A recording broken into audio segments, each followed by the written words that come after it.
this is going to be just not a review because I still don't have enough storage on my SD card. So Grant is with us though. Yeah. So this is a podcast. Yeah, sure, if you want to call it that. But yeah, we just saw The Godfather, the first one, Ian's still wearing his pajamas. Directed by Francis Ford Coppola. And obviously, there's not much we're gonna say here that isn't like already, like, I mean, this is considered to be one of the greatest films of all time. It more or less ushered in like the modern era of cinema. Like if you look just 2 years previous, like another Francis Ford Coppola project, Patton, which wasn't directed by him, but was written. It's like just a vastly different film. Like it feels very like Grant hasn't seen it, but it feels like vastly different. Did he make the conversation before this? No, that was after. Really? Yeah, 74. So this really sort of began like, I mean, the 70s known as like the golden era of cinema, and I can see why with like, because it's the beginning of not necessarily realism. There is certainly more realism nowadays, but the beginning of the modern era of cinema. Like cinema today wouldn't be the way it was without in the 70s, and certainly without The Godfather.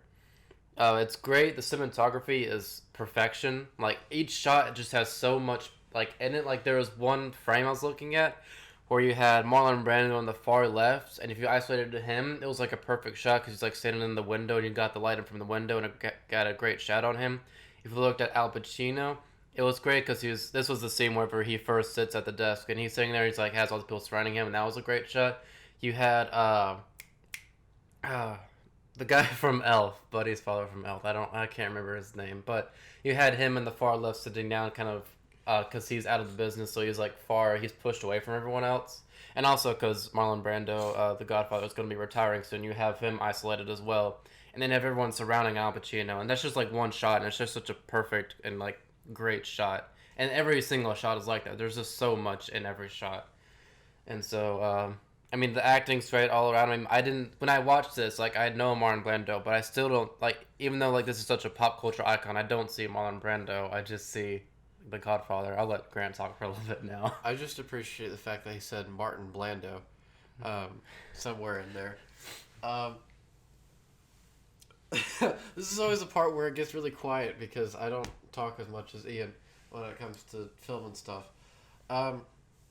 I enjoyed the movie. It definitely didn't feel long. Like, it was, how long? 2 hours and 53 minutes, or 56. And it didn't feel long. Like, there's movies that you watch and they feel, like, I'm not saying that necessarily has to be bad, that they feel long. Like, some of them... Like, they tend for that feeling, like, kind of like this, you know, isolation, like this desperation, like it feels long. There Will Be Blood. That's like, is it 2 hours and 40-something minutes. Yeah. And it feels long, but it's also one of my favorite movies. So I'm not saying feeling long is a bad thing. It's slower paced. But this felt like something that, like, it's hard to word this. There's like certain audiences for certain movies. And typically when you hear The Godfather, or at least when I've heard it, it's like critics love this movie. You don't hear much, but I feel like I could sit down with anybody and they also enjoy this movie. Like, it doesn't feel long. It's exciting. Sure, it has a lot of dialogue, but I think all of it's, like, really, like, you want to know what they're saying. And it's really tense, too, because there's stakes when everyone is saying. And there's not much action in this movie for it to be, like, appealing to a wide audience. Like, I mean, there is certainly, like, climactic moments, but... There's action. Usually just people getting shot, but... And it's really interesting, just the story of it. Like, telling, like, a family story, like, no other family. Yeah.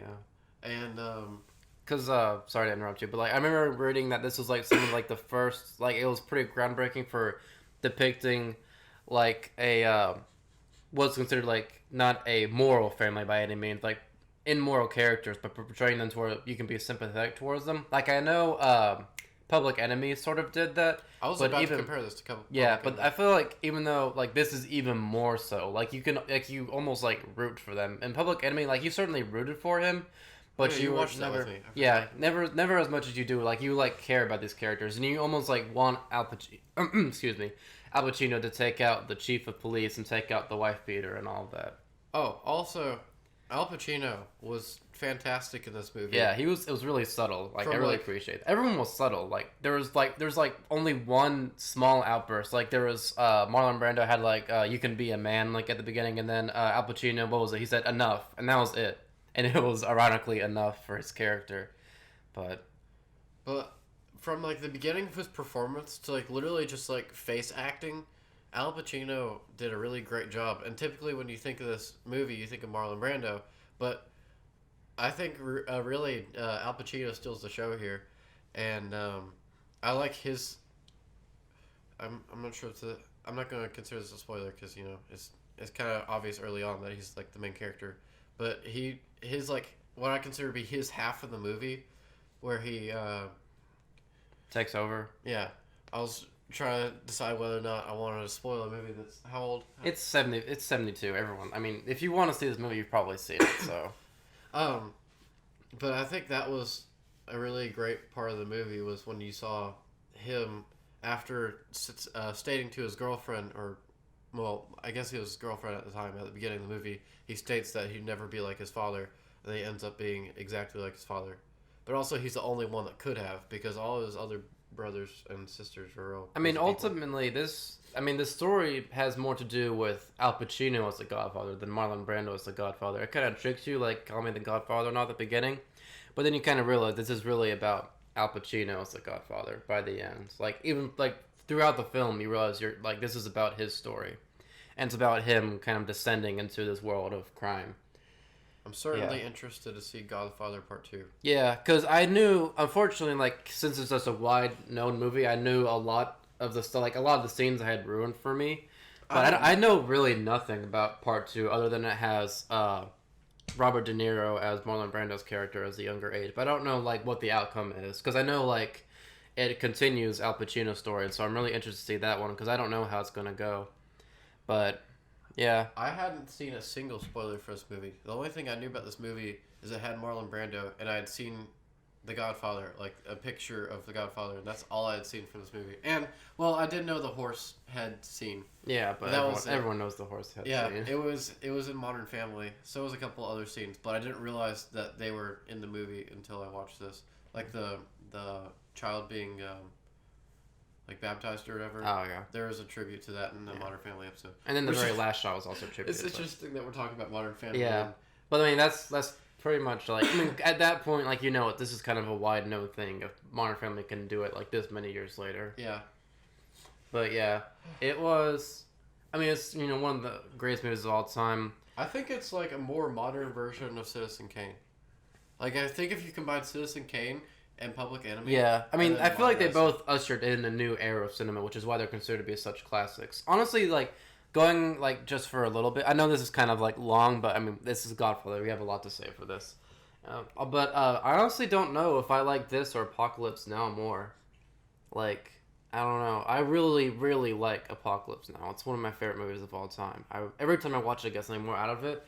I mean, that might be true with Except this. for the extended edition. Yeah, don't watch the extended... Don't watch Apocalypse Now Redux or whatever it's called. There's, like, a few good scenes, but it's really not worth it overall. And then the French people really drag it down. But the original just Apocalypse Now is, like, fantastic. I need to see this a few more times, but honestly, right now, I think I might like Apocalypse Now more. It's just so, like what I like about cinema. I mean, it's pretty much the same as Apocalypse Now as far as, like, I mean, as Godfather, as far as things that I like about it, but it just works more for me. As iconic, though. Thinking about. Yeah, but I think more people like recognize, like, oh, it's like Godfather is one of the greatest movies of all time. But I don't know.